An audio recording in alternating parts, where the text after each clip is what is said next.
আমার সকল প্রিয় বন্ধুরা, আশা করি তোমরা সবাই খুব ভালো আছো। তোমাদের ভালো থাকাটা একান্ত কাম্য। আমাদের কিছু দৈনন্দিন অভ্যেস আমাদেরকে এবং আমাদের এই পৃথিবীটাকে ভালো রাখতে সাহায্য করে। আসলে পৃথিবী এবং আমরা দুজনেই একে অপরের পরিপূরক, তাই না? পৃথিবী ভালো থাকলেই আমরা ভালো থাকবো। আর আমাদের একান্ত কর্তব্য যে আমরা আমাদের এই পৃথিবীটাকে ভালো রাখবো। তো যাই হোক, আমি আজ একটা ছোট্ট বিষয় তোমাদের সাথে শেয়ার করতে এসেছি। বিষয়টা হলো মাঙ্কি পক্স। এটা একটা ভাইরাল ডিজিজ। বেশ কিছুদিন ধরে আমি শুনছি, আমার অফিস থেকেও বলা হয়েছে এবং আরও পারিপার্শ্বিক মানুষেরাও তারা আলোচনা করছেন যে বিষয়টা হলো মাঙ্কি পক্স। এটা আফ্রিকার কিছু এলাকায়, মানে বন্য যে সমস্ত প্রাণীরা রয়েছে তারা সংক্রামিত হয়েছে এবং গবেষণার জন্য রাখা যে বানররা ছিল তারাও এফেক্টেড হয়েছে।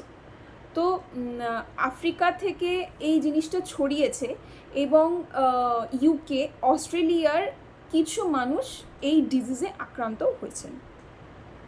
এবার ওইখান থেকে যারা আমাদের এই ব্যাঙ্গালোরে আসছে, মানে আমি অনলি এখানকার খবরটাই জানি, তাই জন্যই আমি শেয়ার করছি ব্যাপারটা, যে ওখান থেকে যারা আসছেন সে বিজনেস সূত্রে হোক বা চাকরি সূত্রে হোক বা ঘোরার সূত্রেই হোক, তো তাদেরকে 10 ডেজের জন্য কোয়ারেন্টাইনে রাখা হচ্ছে এবং তারপরে তাদের গন্তব্যস্থলে যাওয়ার অনুমতি দেওয়া হচ্ছে। তো মাঙ্কি পক্স বলছে যে যেটা সিমটমগুলো অনেকটা চিকেন পক্স বা স্মল পক্স যেগুলো হয় অনেকটা ওরকমই, এবং তাদেরকে দেখতেও অনেকটা ওরকম। তো এখানে তো আমরা সবাই খুব সাবধানে রয়েছি, সাবধানে থাকার চেষ্টা করছি, জানি না কতটা সাবধানে থাকতে পারবো।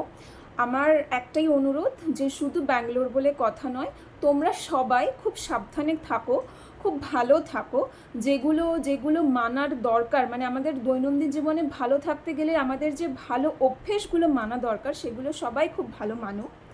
তো এরপরে যদি আমি আর কিছু খবর জানতে পারি সেগুলো অবশ্যই আমি আপনাদের সাথে বা তোমাদের সাথে আমি অবশ্যই শেয়ার করব। এবং আমার একান্ত অনুরোধ, যদি তোমরাও কিছু জানতে পারো তাহলে প্লিজ কমেন্ট করে আমাকে জানাও, তো আমারও সেটা উপকার হবে।